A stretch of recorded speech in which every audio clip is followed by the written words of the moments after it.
Would you close the door there? So we've got through some of the hard sections. Who can read for me verses? Again, we're in the Sermon on the Mount. This is the longest recorded message, continuous teaching that Jesus gave. Wait, where are we? Chapter 5, 33. Hey, Bonnie, come on in. Sorry, Verse 33, the section on oaths and vows. Somebody read for me verses 33 through 37. I'll do it. Okay?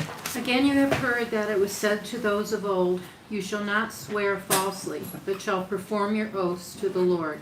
But to you, do not swear at all, neither by heaven, for it is God's throne, nor by the earth, for it is his footstool, nor by Jerusalem, for it is the city of the great King. Nor shall you swear by, because you cannot make one hair white or black. But let your yes be yes, and no, no. For whatever is more than these is from the evil one. All right. Yeah, I've got some interesting things to share.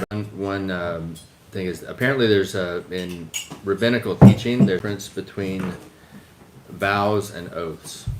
So a vow was against an object. You would say, I vow to not drink coffee for a week or for a year or whatever period of time.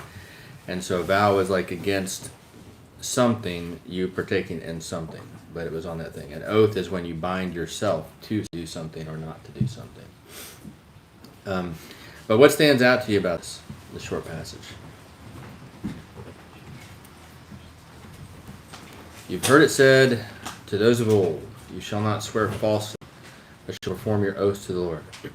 By the way, this is related to the 9th commandment, not to bear false witness. So, which is generally lying or testifying in court, but it also essentially applies to oaths, taking an oath or swearing to something.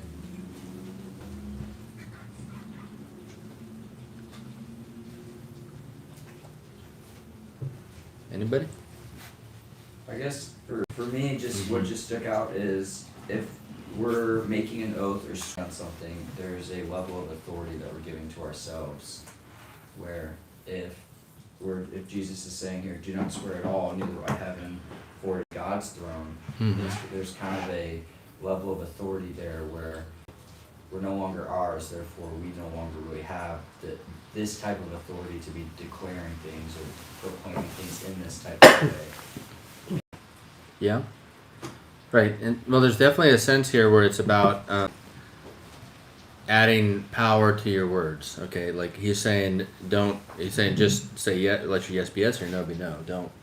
Don't swear by something else to try to add power to your own commitment. Yeah. Okay.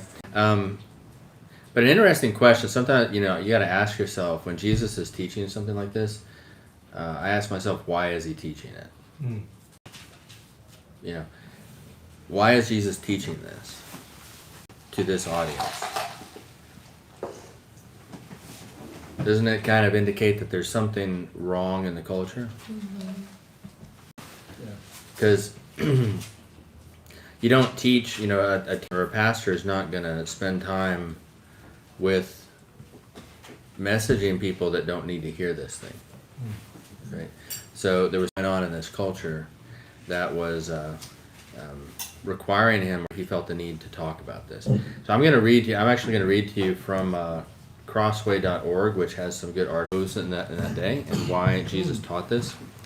So this from title of this article, if you want to look it up on your own, it's on crossway.org, and it's called "Did Jesus Forbid Us from Taking Oaths?" Matthew. That's the name of the article. But I'm not reading the whole thing. I'm just starting with a section called "The Twisting of Oaths," and it says, in Jesus' day, rabbis concocted a system that defeated the purpose of oaths. They thought that oaths might or might not be binding, depending on how one swore. If one swore by Jerusalem, it was not binding. But if one swore toward Jerusalem, it was. You guys understand? So the rabbis were coming up with a system where if someone said, are you really that? And you said, I swear by Jerusalem. You're like tricking them. It sounds like you really meant it, but you know legally that doesn't really bind me. Only if I add the word toward. Bind. Okay. If one swore by the temple, God's temple, it was not binding. But if one swore by the temple's gold, it was. If one swore by the altar of sacrifice, it was not binding. If one swore by the gift or the animal sacrifice on the altar, it was. What does that tell you guys? Isn't that kind of revolting that they would say if you swore by God's temple, it's not binding, but if you swore by the gold in the temple, it is? Why would they do that?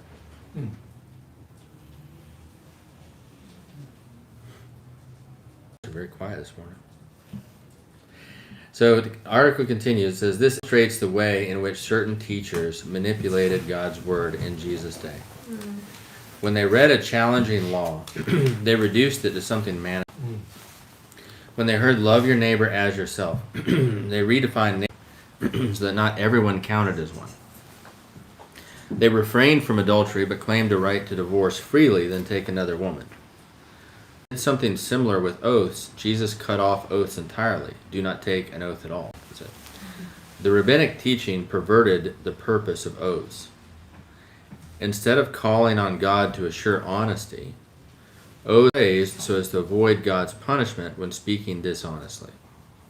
As oaths no longer guaranteed anything, Jesus removed the artificial distinction between vows that invoke God's name, which were binding, and those that did not binding. Whatever anyone swears by, Jesus says, it refers to God. If someone swears by heaven, he invokes God, for heaven is his throne. If someone swears by the earth, he invokes God. It is his footstool. If someone swears by Jerusalem, he invokes God, as the city of the king. If someone swears by the hair of his head, he invokes God, for he rules our heads. All oaths call God to witness, for he created and sustains all things, even our hair. Does that make sense? Yeah. So Jesus is basically saying, and the rabbis also had developed a system where once a year, like Yom Kippur, they would do a ritual to free anybody from any oaths that they didn't want to be bound by anymore. So it's like, what is the purpose of this oath? You know, if you're really not, if nothing's bound by it. So Jesus is just simplifying it, and he's saying, why are you even doing this? You know, the Essenes had, you guys know who the Essenes were? So we talk about the Pharisees and the Sadducees a lot because they're mentioned in Scripture. We talk about the scribes, they're mentioned in Scripture.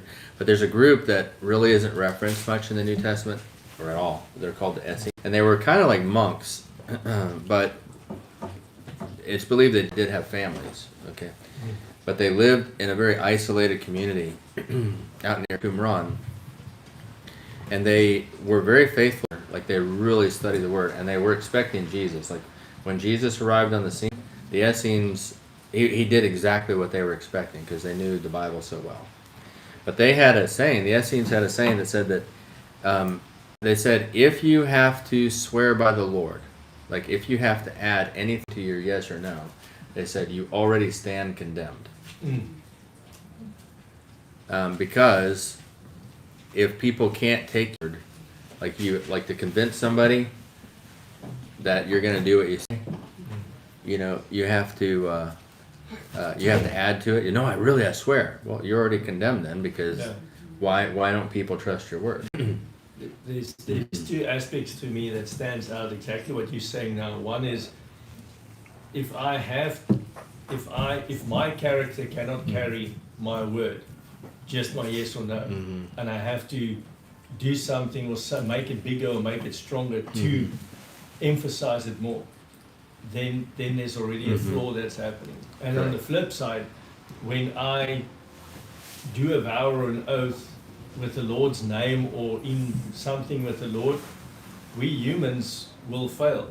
Right. So it means you pull the Lord into from where he cannot fail. He keeps up all his promises, and you say, I swear on the Lord. Right. But if you break that promise, it means that you also broke God's character. Right. And that cannot happen. Right. So, like, let's say, for example, let's say that you told someone, said, hey, are you going to be at this party at 7 p.m.? Will you come to my party at 7 p.m.? Yes. Okay. Well, what happens if something happens, something comes up? Well, generally you want to keep your word, but let's say there's a car accident. Well, that's a legitimate reason why you may get delayed. You're not able to be there. Okay. But let's say that the person says, are you really going to be there at 7? I really want to be there. I swear to God forgive me, I'm not really saying it, but I swear to God that I will be there at 7, right? And then there's a car accident. Are you excused? No, you're not. Because you invoked the Lord's name. Okay. It doesn't matter that there was a car. It doesn't matter what the reason is. No matter how good it is. You can't say, oh, the Lord understands. No, you swore by Him. Right? And that's why we don't do that. That's why Jesus is saying don't do that. Because we're not always in control of our circumstances or our life. Okay, right? You don't know what can happen. So, what about you got in your life experience? Which way do you tend to overpromise or underdeliver? Which way do you go? How careful are you, or what's the time maybe somebody overpromised to you and didn't deliver? Make you feel? I've got an answer for me personally, Yeah? if I can say. Sure. I don't promise. I under-promise, if I can use that in a sentence, Mm-hmm. and try and over-deliver. That's me. Yeah. So I will say I'll be there Mhm. if I can. Yep. Definitely. But when I'm there in all glory. I'm Yes. just there in everything and more. I'll Yeah. help with and come out. That's something I like to do myself personally. Yeah. That helps. That doesn't create too much expectation with other people because I did promise. Mm-hmm. But when I'm there, I help, and it comes back to the serving thing. I think to serve people in that way. Kitty and fashion. I think I overpromise more Overpromise? Yeah. because some people tell me that I have too wiggle. Overcommit yourself? Overcommit. Yeah. Overcommit. How's that? Agree? He was looking at somebody. Yeah. Anna? Hey! Take it. Yeah. Take it. You baby. I'm a little confused about this, because when I Okay. first read it, I thought about people saying, I swear God, if you do this for me, I'll do this for you. And I always felt you don't do that with the Lord. You don't that's bargain a- with the Lord, Yeah, you that's just pray to Him. well, that's a negotiation, not an oath or a Right. vow. So that'd be more in the level of a vow. So a vow. Well, you could take an oath to the Lord as well. I guess there is those circumstances. I don't think that's what Jesus is referring to here. Because that's how I yeah. took it when I first read it. But yes, but you do have to be very careful. I mean, if you take an oath to the Lord about it, Lord, I mean, He's expecting you to keep it. I mean, that's why don't promise even Right? Him, and I'd because just rather pray Yeah, than say, So- if you do this for me, I'm I'll gonna. usually tell Him, God, I really want to do this. I'd like to do this. Would you empower me to do it? Or I'll say, God, I'm intending to do this for you to the best ability. Mhm. Okay. And that's what I tell, Yeah. even with people, I try to, I try hard not to overpromise. I don't overtry to be, if I'm going to promise something to somebody, I intend to do it. If I want to, and more than that, not just promise. If say I'm going to do something, I do it. People, it causes me issues in conversations because I'll tell people, hey, I'm doing this, I'm going to do this. And most people have to, I guess people are used to other people saying something 17 times before they're sure they're actually going to do it. And so revisit with me later and say, well, you're really going to do that? I don't know. You're really doing that? I said, I told you I was doing it.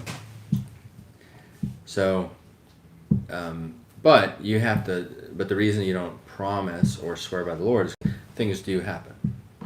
You can be intending to do something and that can be the true intent of your heart. But Yeah, I would, but I will tell people as long as I'm able to do this, you know, I will do it. You know, as long as circumstances allow me. Go ahead, Eric. My bad. I see, in my perspective, I see the concept of boundaries, of saying here, but let education be yes, yes, or no, we no. Because we cannot control things that are external, like heaven and God's throne, the Jerusalem, even the head of our hair. We can't control weather, traffic, and time. And so I think this is also like a warning of careful of commitments and communications, because we don't know what comes and who's in control, like you said. Yeah. Overall, what does Jesus seem to be? I mean, what is Jesus teaching us about the power of words? There's power. There's power. Right. Yeah. So, what does this tell us? Like we need to do with our words? Right. Take it more seriously. Yeah. So words are powerful. You know, they say, sticks and stones may break my bones, but words will never hurt me. But that's not really true. Yeah, Is it? words can hurt. I'll recover from a rock faster than I will the wrong word. Yeah, like I have a few friends of where like I have two friends where they say the same thing. Like one of them is missing a leg, the other one like good bit of their body is just like metal from a really bad car accident, and they say the same thing. They're like, you know, the physical part, it was hard, like the mental toll of it all after. That's what really gets to you the most, like the words that you tell yourself, like and like what you hear from other people, like in that time, like that's really what affected them the most, Right. you know. And so like I think about that quite often whenever it comes to words and like how you use them, because you really just don't know what people are going through too. Right. But I think in Proverbs it teaches us to guard the gates of our mouth. I think the wording, Yes. guard the gate of your mouth. Yeah, we have to be very careful with our words. Not to, definitely don't use everything in your power. Sometimes we miscommunicate, right? Sometimes we hurt people with our words we don't mean to. You know, we're not trying to. Those are things where you just hopefully can work through it in a conversation, but hopefully none of us will. You won't ever use your words to intentionally hurt somebody. Okay. The evil one. Right. More than that, you know, as much as possible, we want to use our words to encourage each other, right? To lift each, because if curses can kill, then encouragement can lift. Yeah. Have you got? There's a book as far as what the principle Jesus is saying here is really a principle for success as well. And it really illustrates, I think, the Essenes are saying if you have to add words to your commitments, you already stand condemned. Okay. There's a book called The Millionaire Next Door, where a graduate professor or a professor had his graduate students do a study of deca millionaires, people who had $10 million or more that had earned that in their lifetime. Like they started poor, middle class, and they'd earned $10 million in their life. So he had them study a group of those deca millionaires because what did they have in common? Like what are the characteristics that these people had in common? And there was two primary characters all these deca millionaires had in common. And one was they all had huge personal libraries. Like they read a lot. They read a lot of books. So they taught themselves things. But the number one characteristic that all of them had in common was everybody they interviewed, from them, their family, their friends, their co-workers, whoever it was, so they were people of integrity. That if they said do this, they would do that. If they said no, I'm not going to do that, they wouldn't do that. So, and if you think about it, it makes perfect sense, because a lot of people, you know, there's a lot of people out there that think you can get ahead in business by cheating, by being slippery, by promising this over here, and then I'm doing that, and I'm just kind of things around and playing a game. Well, you're not going to get very far. You may temporarily gain some wealth doing that, but it's right, because opportunities come through people, and if people can't trust that you're going to do what you say you're going to do, then they're not going to give you these. Right? It's that simple. So really, this Jesus is saying here is a formula for success. If you live your life in a way where you say, I will do that, and everybody around you knows, okay, he said, she said, I'm going to do that. It means you can take that to the bank. Okay, then people trust you, and that's going to provide for your success. Yep. All right, any more questions about this?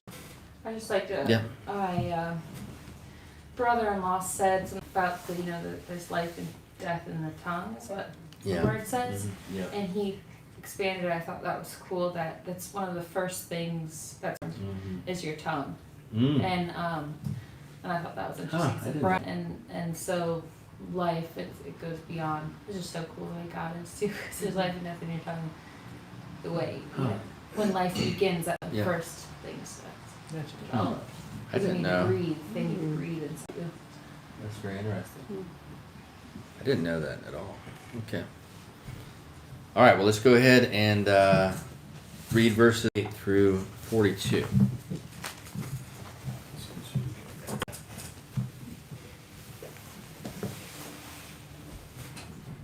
Who can read that?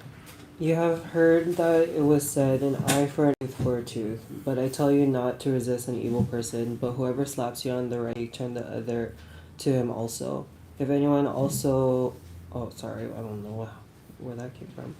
If anyone wants to sue you and take away your let him have your cloak also. And whoever compels you to go 1 mile, go with him too. Give to him who asks you, and from him who wants to borrow from you, do not turn away. Okay.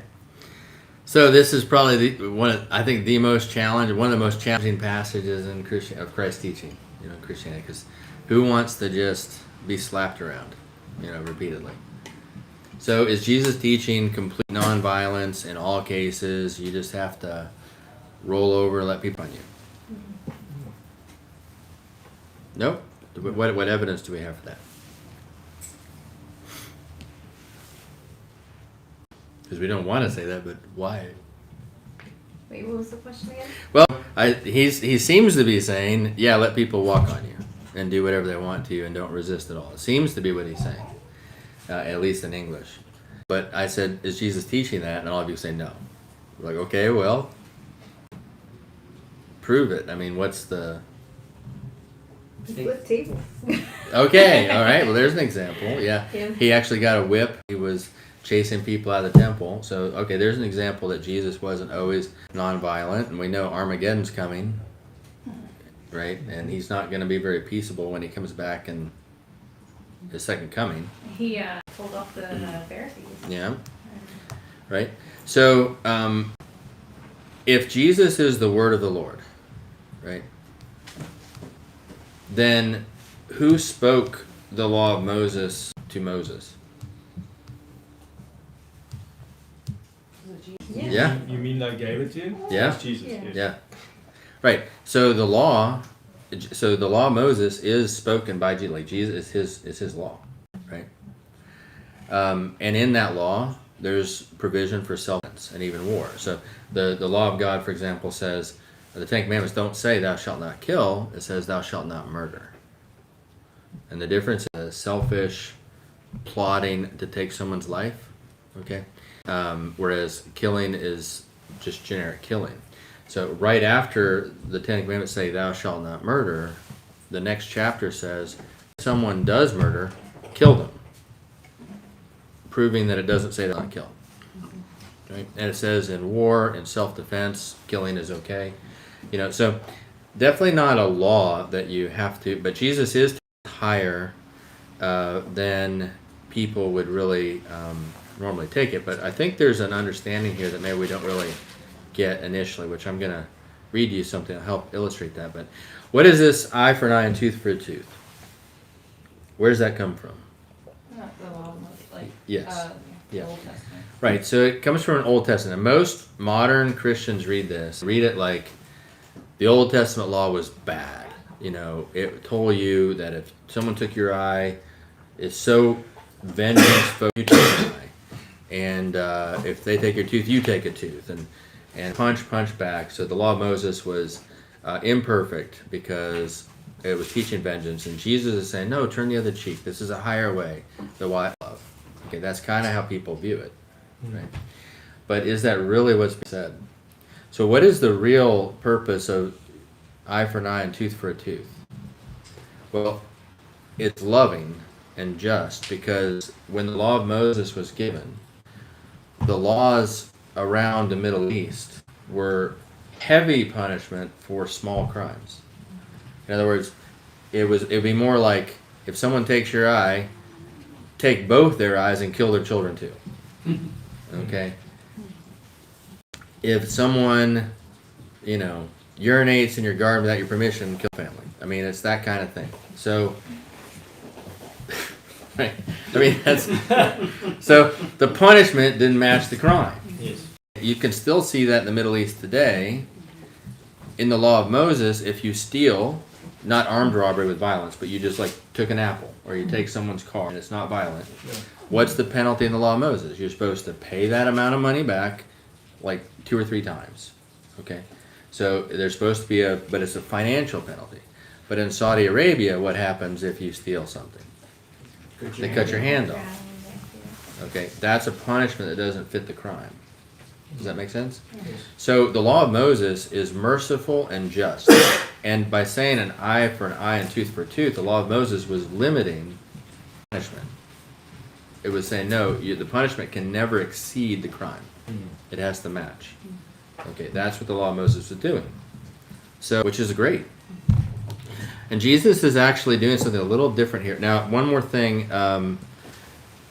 Is the law of Moses is obviously for the Sermon on the Mount. If you don't know the law of Moses, you can't really understand the Sermon on the Mount. But there's a couple things to understand. One is about each of these things he's citing. Right cheek, tunic, and walking a mile. So, culturally speaking, if you slap someone in the right cheek, it was an insult.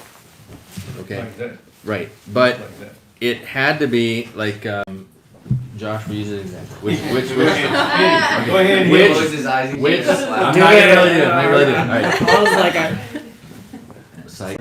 That's I'm actually gonna do it. No. I'm actually doing it. Which cheek is your right cheek? Point to your right cheek. Okay. So I'm right-handed. I'm right-handed. Okay. So if I want to slap if I'm slapping like this, I'm gonna hit his left cheek. Mhm. If I want to slap his right cheek, I have to do backhanded. Backhand. Okay. So a backhanded slap was an insult done as a condescension. You're saying to somebody, "You're me." Mhm. Okay. To slap the left cheek is to say, "You're my equal." Okay. So that's something. I'm still insulting you, but okay. That's what it meant culturally speaking. Okay. That makes sense. Okay. The tunic is a law about, there's an Old Testament law that said that, like, the tunic is a shirt that goes on, like your undergarment, and then the cloak is the coat, right? So in the Old Testament, a poor person who needed money, they could borrow money, and maybe they don't have a house, but they can put up their cloak, their coat, as collateral for the loan. They can say, because they would have values. They say, hey, my coat is my collateral, and then the guy lending to him the money would take the coat as collateral. So now the guy's going to get cold at night because he doesn't have a coat. Because people had a lot less stuff than we have now. Like, we have lots of coats, most of us. But the law of Moses said that if a poor person gave their collateral and the banker took it, that every night the banker had to give the coat back. Okay, they had to give the coat back every night so the guy wouldn't shiver. And then in the morning, he has to go take the coat back to the bank. So that'd be really annoying for any banker to have to do that, right? So in general, they're not going to do it. The law of Moses was pretty much prohibiting taking advantage of poor people by requiring such a basic thing, as collateral for loan. But that's in people's minds. He's talking about the cloak, right? Because in a sense, a guy who's suing to take away your tunic, the undershirt, he's leaving the coat so he doesn't give it back every night. Take his shirt then, because legally, I don't have to give the shirt back. Make sense? Makes sense. Yeah. So it's an injustice that's being done again through legalism, just like the oaths were. The 1 mile, 2 mile. In those days, there was a law, Roman law, that said that any Roman soldier could compel any Jew to carry their pack 1 mile. So on the highways there'd be, and so any Roman soldier could point at any Jew. It didn't matter if they're going to work, going home, going to the marketplace, whatever they're doing. Say, hey, he's going that way, but you're going this way. Doesn't matter. Carry my pack 1 mile back the way you're coming. By law, the Jew would. Okay, and so the Jew being forced to do this is getting a mile marker, and then what are they going to do? They're going to throw the pack down and say, I'm done.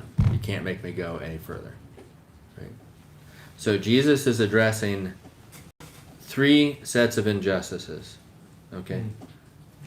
3 common injustices or things that could be done unjustly in those days, and he's telling you to respond to injustice in a certain way.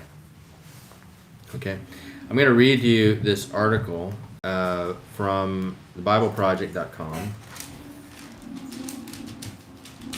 and the title of the article is "What Jesus by Turning the Other Cheek" in Matthew 5:39, and subtitle is "Overcoming Evil Through Creative Acts of Nonviolent Resistance."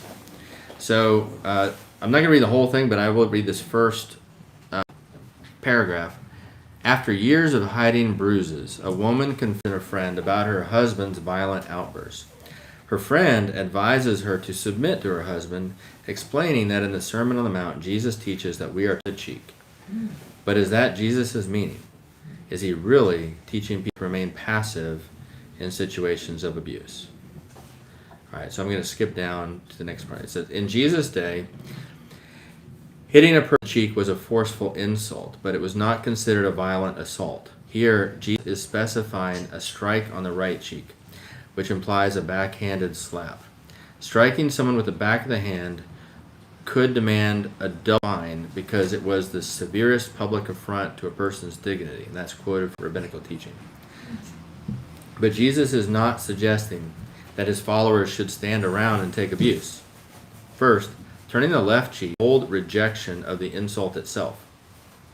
Second, it challenged the aggressor to repeat the offense, while requiring that they now strike with the palm of their hand, something done not to a lesser but to an equal. In other words, turn cheek strongly declares that the opposer holds no power for condescending shame because the victim's honor is not dependent on human approval. It comes from somewhere else, which is God. This kind of action reshapes the relationship, pushing the adversary to either back down or treat them as an equal. You guys understand? Wow. Idea of that. Try and do this again. Yeah. Yeah. Very different perspective. You understand? Giving your coat to a greedy person. Another example of what it looks like to not resist in kind an evildoer, Jesus says, if anyone wants to sue you and take your shirt, let him have your coat also. He's teaching people to resist harmful greed with creative generosity. A greedy person crushes a poor person with an unjust lawsuit and demands their inner garment as collateral. Hebrew Bible law does allow Israelites to also use someone's outer garment or coat as collateral for a loan. But the coat must be returned by nightfall because the person needs it for warmth. To voluntarily give up the coat would be exceedingly generous. Jesus is teaching a way of life that trusts in a generous response and does not repay greed with greed.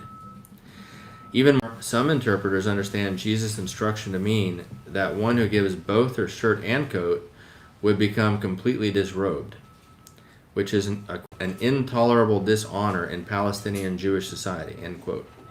Whether or not Jesus implies that they should appear naked, someone who gives up their coat and shirt is likely giving up their main defense against the cold and some level of social status. They are in an extremely vulnerable position. This obvious vulnerability forces an opponent to publicly confront his callous greed in literally taking the clothes off the other person's back. And that person's radicality would present a striking contrast against their opponent's tight-fisted grasp. Does that make sense? So in reality, it would have been embarrassing because it's going to be done publicly. A man is demanding you give me all your clothes and there with nothing, and you know, who's going to really look bad in everybody? You know, probably most people would be pressed and say, you know what, forget it, keep. going the extra mile for an oppressor. In a final example of how to not resist an in-kind evildoer, Jesus says, whoever forces you to go 1 mile, go with him 2. In the first century world, Roman soldiers could force someone to carry them up to a Roman mile, 1,000 paces. The practice reduced a person to object, a forced laborer caught under the thumb of imperial power.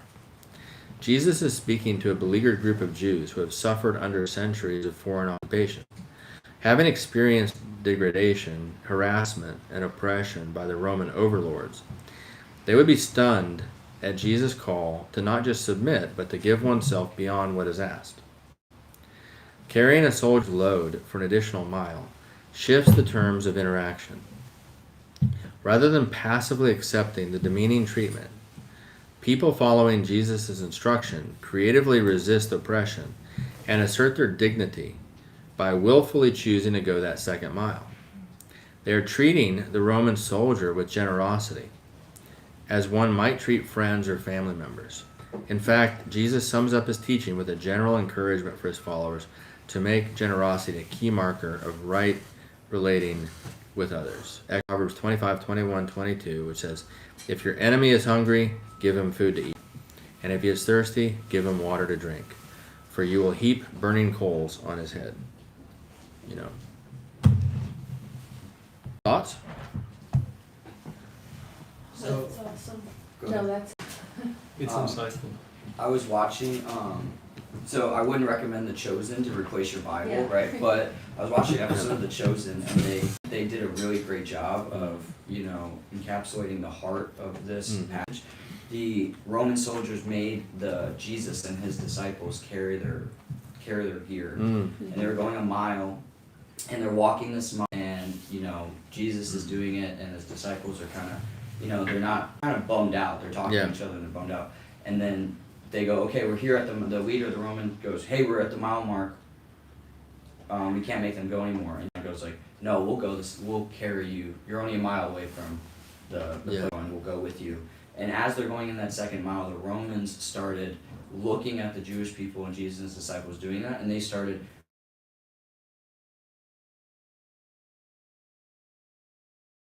a really cool way to encapsulate what that does. Like, it immediately changed the Romans' heart. Yeah. It matters in that second mile because they started actually willfully carrying their own gear Right. in that second mile. So I thought that was really good. So if you haven't seen And what does that it, demonstrate, though? Like when Jesus did,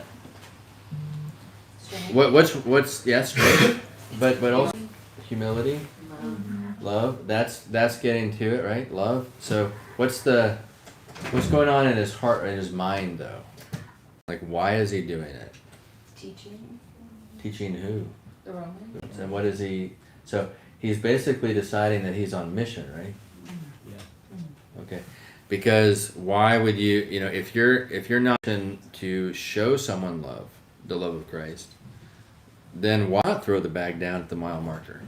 I mean, what's the value in taking it further? Unless it's just a pride thing, I guess, where you're like trying to show I'm bigger than you. I guess you could have that motive. But I think Jesus' motive here is we're on mission. We're on mission to show something. So we're looking for opportunities to go beyond what is being asked. Right? Something that with the live coals on your head. Yeah.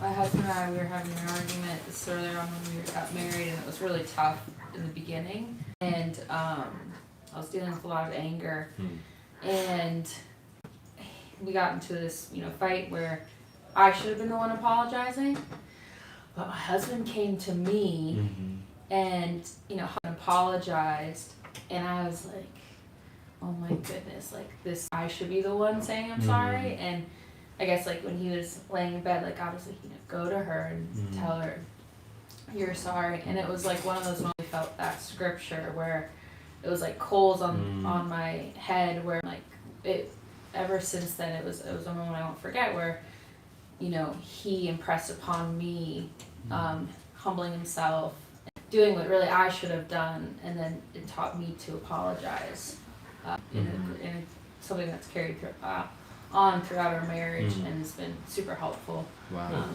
That's a great testimony. Yeah, it That's was, good. I was like, going. That's Like, good. Love that. Yeah. Well, that's how healing happened.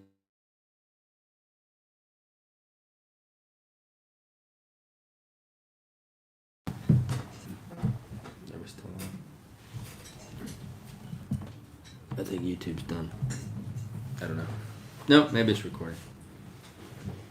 If you're on YouTube and watching, we're sorry. I'm Okay. gonna exit out and go back. Yeah, I don't know, but we'll have, like It's okay. restart it. You have to.